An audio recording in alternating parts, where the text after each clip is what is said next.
బేరాయే కళ్ళు వస్తున్నా ఏటలగెళ్ళిపోతున్నాడు. ఈసారి ఏడిపడ్డది వీడి కంట్లోని. ఇవాళ ఏటట్టుకొస్తాడో కొంప మీదకి. అమ్మే ముందు కళ్ళు అమ్మే. అయ్యో అయ్యో అయ్యో అయ్యో అయ్యో, కళ్ళు కూడా చూస్తే చాలు కళ్ళు బయటకు అమ్మితే సచ్చుడా. ఇదిగో అమ్మే, అడిక డబ్బులు ఉన్నాయి లేదా అడిగి మరీ పోయి కళ్ళు అడిగి. అసలు నా గురించి ఏంటి అనుకుంటున్నావే? డబ్బులు ఇవ్వకుండా తాగేసి పారిపోయే వాళ్ళ కనబడుతున్నానా? చూసినావా నికాసైన సరుకు ఎవరైనా సరే నానెంత చెప్తే అంత కొనుక్కుపోవలసిందే. అమ్మి దాంతో రేటు గాని ఓ ముంత కళ్ళు ఎంతకి డబ్బులున్నాయా లేదా? నువ్వు మారవరా తాగుబో సచ్చిన. అమ్మ ఇస్తానులే అమ్మా, నాన్న ఎక్కడ పారిపోతాను.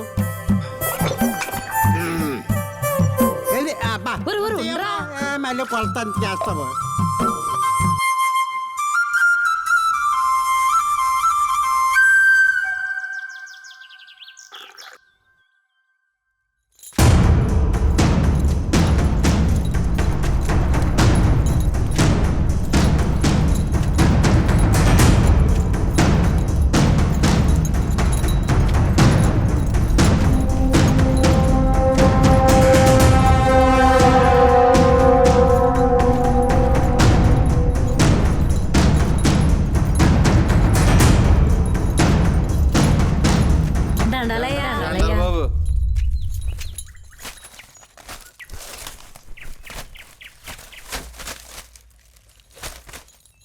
అమ్మయ్యా,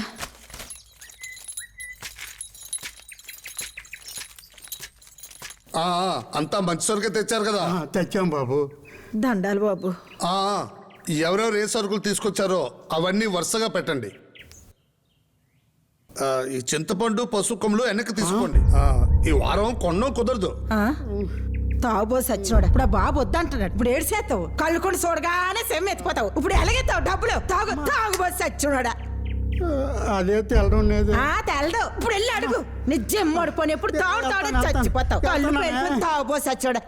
దొరా కింద టోరం వెనక పట్టుకుపోనాం, ఈరోజు వెనక పట్టుకుపోనాం అంటే ఇంటికాడ గుంట్లు గెంజినాక ఏడుతున్నారయ్యా. కొంత దయ చూపండి దొరా. సర్లే, పిల్లలు ఆకలి అంటున్నావు. ఇంతకీ నీ సరికేదిరా? దొరా ఒట్టుకొస్తాను, దొరా ఒట్టుకొస్తాను. ఏజీలకి ఇమ్మే ఇదిగో దొరా. సరుకు బాగుంది గాని మరీ నువ్వు చెప్పినంత లేదురా. సర్లే, ప్రతిదీ వ్యాపారంతో చూడలేం కదా. పిల్లలు ఆకలి అంటున్నావు. ఇదిగో ఈ 6 నాలుగు తీసుకొని సరుకు బండ్లు పడి.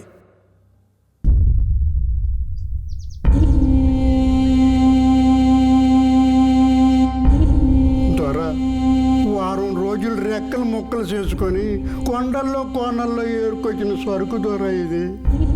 కాస్త చూసి ఇప్పించండి దొర. మీతో వచ్చిన బాధల్లా ఇదేరా. మీ సరుకు నాకు వద్దు ముర్రో అంటే ఎంటపడి మరీ అమ్ముతారు.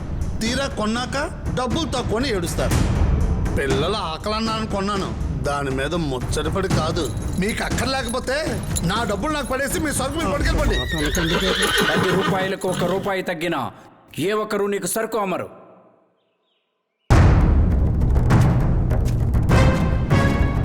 ఏంటి నాకు సరుకు అమ్మరా? నన్ను కాదని ఊర్లో సరుక్కునే మొనగాడు ఉన్నాడా? అలాంటోడు ఎవడైనా ఉన్నాడేంటి? ఎప్పటికైనా అర్థమైందా? ఎక్కడ ఇంకొక వ్యాపారి లేడు రాడు అనే ధైర్యంతో తనకు నచ్చిన ధరకే సరుకులు కొని 10 రెట్లు లాభాలకు అమ్ముకొనిచున్నాడు. ఈ రోజు ఇతని సరుకు బాగోలేదన్నాడు, రేపు మీ సరుకు నా సరకమంటాడు. తప్పనిసరి పరిస్థితుల్లో ఇతను చెప్పిన ధరకే మీరు సరుకులు అమ్ముతున్నారు.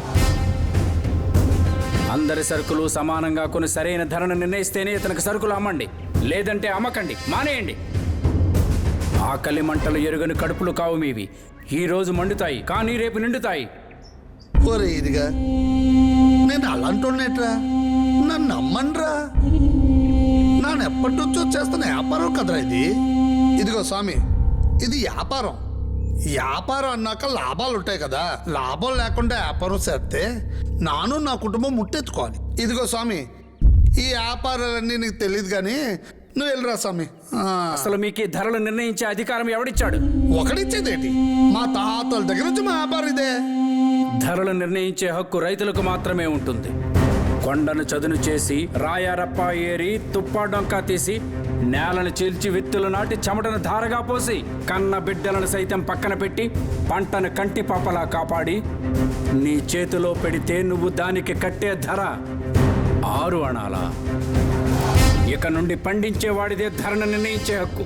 అలా కాదని ఎవడైనా వెర్రి తలలు వేస్తే తల తెగి నేల రాలుతుంది.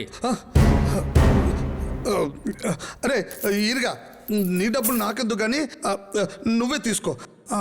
నాకెందుకు అయినా అరే సరుకు బండి లెక్కించండి రా. సమయానికి దేవుణ్ణాకి వచ్చినాడు బాబు. ఇదిగా నా తట్టెత్తు.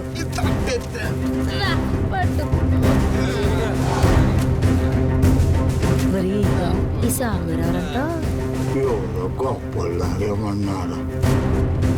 అంతా మీ దయ బాబు.